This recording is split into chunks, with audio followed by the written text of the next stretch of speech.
Oh, you know what? I haven't had this much coaching since the beginning of my career. So the executive producer wants me to start the show out with outnumbered over time. Go Tom Brady? No. I have to ask it as a question mark because I was born in Atlanta, so you can imagine my enthusiasm. So what I think is interesting about the idea that the media, some of the sports media, want Tom Brady to talk about, because we talked about this on the TV version of Us, Eric, want him to talk about his friendship with Donald Trump. I just find him to be someone who's really grounded in knowing what he needs to do leading up to a game. Yeah. I don't think that it is that he just resists deflate the balls about a little bit, make sure that's all good. We're all good with the inflation. But here's the thing: we beat up the celebrities who weigh in on politics. I can't stand it personally. I don't want my athletes doing it either. I prefer them not.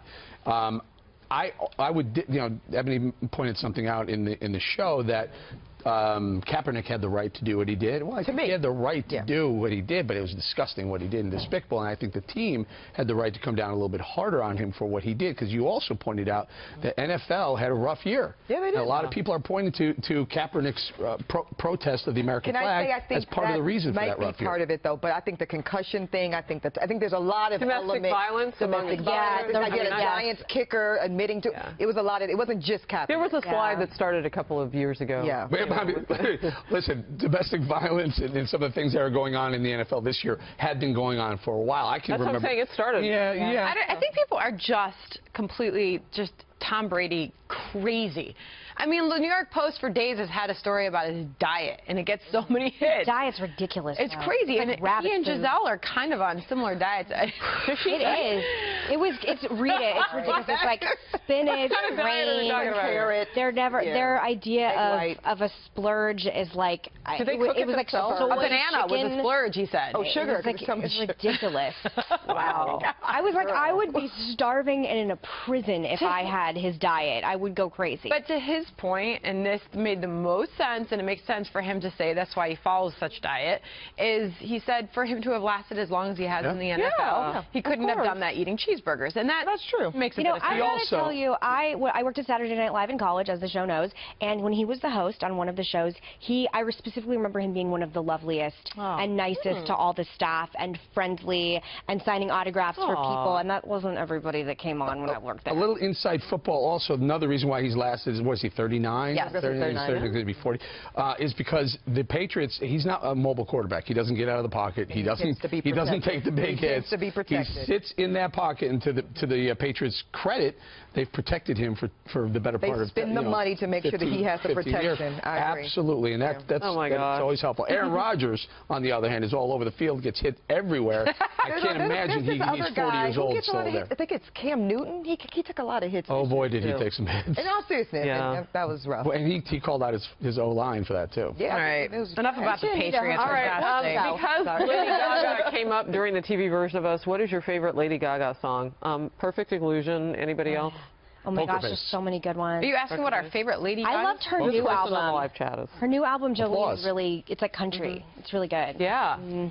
Yeah. All right. I love her. And then there's a very heated debate going on right now about illegal immigration. Shocking. And I know I'm kind of going through here, and there's just so many of them. I'm looking for a trend. People are heated on that issue. I checked my Twitter, Harrison. It was like half my Twitter feed was Californians saying, "Hey, wait a minute, I'm conservative too." Because during the show I said there are four conservatives in California, 4 or 5 conservatives in California. They stay in hiding, James E. Johnston writes, Democrats are harping on the SCOTUS selection as having been stolen from them. Well, if they had done their jobs properly and kept or regained the majority in the Senate, they would have been able to ram their pick through, blah, blah, blah. Anybody want to take that on?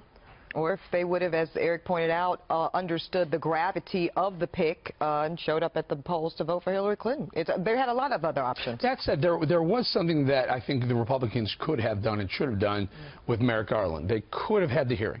That was my point. Why didn't they have the hearing? I never expected him to be confirmed, like you said. He should. I have a theory.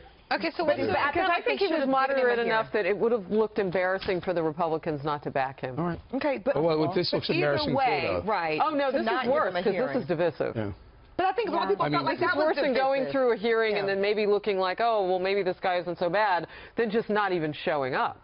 So wait, so Listen. going back. Oh, go ahead. Sorry, Megan. No, Anyway, thanks to James for his It's question. incredibly politically turbulent Topic. times on both sides in every factions. I'm not surprised that it's devolving into this mob mentality, as I said earlier on the show, and it's really bad for America. I think all of it collectively is really bad for the American public. I think it's why Congress has a 12 or 13% approval rating, I don't remember. And I wish Democrats would take a breath at this moment, reconvene as we talked about many What could times. be a catalyst for that moment? Put people like Tim Ryan on TV, put more moderate, middle-of-the-road blue dog Democrats who are more representative of the demographic. If you guys go, not you, you're an independent, but if Democrats go completely left and talk about putting people like Elizabeth Warren and Bernie Sanders in as the ultimate leadership and Chuck Schumer, I just don't see what path that leads to. Here's where I think the problem is, and I agree. I think, first of all, Schumer, Liz Warren, Bernie, and Pelosi are so old news and ineffective. And if they were effective in leadership, the party wouldn't be in the predicament they're in, quite frankly. But here's the issue. I think because President Trump is being quite conservative and doing things that it's going to be really hard for moderate Democrats to policy-wise, I think, work with him, it's going to be a challenge for them, Megan. I think for the American people, you're right. It's in the best interest to have this kind of work together, meet in the middle where we can approach. I think those blue dog Democrats, and it's the reason why we don't hardly have blue dog Democrats Yeah, they don't even anymore. call them You know that what I mean? anymore 'cause Because they're it's so so few. demonized, and it really I think there's undermines literally two. Yeah. that I can want to name. bring this up because I talked about it a little bit earlier during our TV hour. Fed Up in Lakewood says, I expected more talk about Pelosi's town hall last night. Liam says maybe in OT. And this person says, it was embarrassing. The Dems should kindly show her the door. So we've had healthy discussions about ushering not just new blood, but just a younger perspective, and that's no disrespect to anybody else, you know, in terms of their age, but a younger perspective on what's happening here, because a lot of the outreach for people has been through social media. And I don't know how active Nancy Pelosi is on her social media, but last night when they were talking about things that were happening at the border, I mean, it seemed to skip over her a little bit. She came with the monochromatic argument about everything was beige, but there was no plan for dealing with those illegals at the border. I think in particular, that talking was about an the issue. generation split, I actually think it's very important that Democrats start identifying themselves as Hillary supporters or Bernie supporters, because there is a huge ideological split about the future of the Democratic Party. To me, there is a difference between talking to a Democrat who's in their 50s versus Republicans who are in their 20s and 30s who traditionally overwhelmingly supported Bernie Sanders. Huge ideological differences But he's about like the future of the party. 70-something. How did he do it? His age wasn't it. It was his messaging. His message, and that's why I'm going to push back on you guys, that I don't think the Democrats have a shot in, you know, of winning anything if they do move to the center, to be more centrist. That's what I just said. No, I think they need to go far left. They have to go after that socialist, that thing that Bernie Sanders carved out that got stolen from him for whatever reasons. That's what it was. It was Donald Trump on the right being the outsider anti-establishment, Bernie Sanders on the left, and for some reason, Democrats decided to vote her, make her the nominee when they had a much better shot at winning the election with a Bernie Sanders or an Joe Elizabeth, Biden. or an Elizabeth Warren type than with Hillary. Yeah, Joe Biden would have probably been their best bet because he would have been able to 100%. speak to that blue wall. And by the way, he's not an extreme ideologue. No, he's not. He's much someone more that in the middle. understands what working together looks like, and it's really sad. So I just put out the 2-minute warning on the live chat so people know, and I know you're watching us on Facebook Live too, so if you have any comments, I know Sandra looks at Facebook Live. Bradina says Hatch, Orrin Hatch, who's usually soft-spoken, had enough of the Dems and said that they were shameful for boycotting, and I agree. So I'm getting some of your comments now. If I like your comment, it's because I want to get it in. What are you seeing on Facebook? Any shout-outs? He had some other choice words, too. He did, but I can't say those. And this person didn't choose to say them Stop either. acting like idiots, is what he said. Orrin Hatch, I mean, keep it real, man.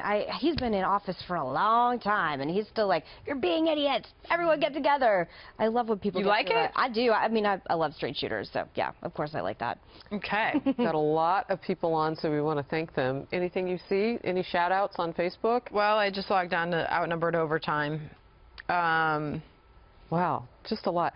So, Eric, with the few seconds that we have left, you know, you talked about from the moment, you told the story real quickly from the moment you saw what Donald Trump was going to do before the election. Where do you think he is right now? 10 seconds. I actually think he's uniting the people who were never Trumpers. They have to look up and say, you know, maybe this guy had something in mind that's good for us, too. All right. Really fun to have you, Eric. Great to be here. Thank you for guys being so here, much. everybody. Thank This you was fun. so We'll see you much. tomorrow. Bye-bye. Almost got to it.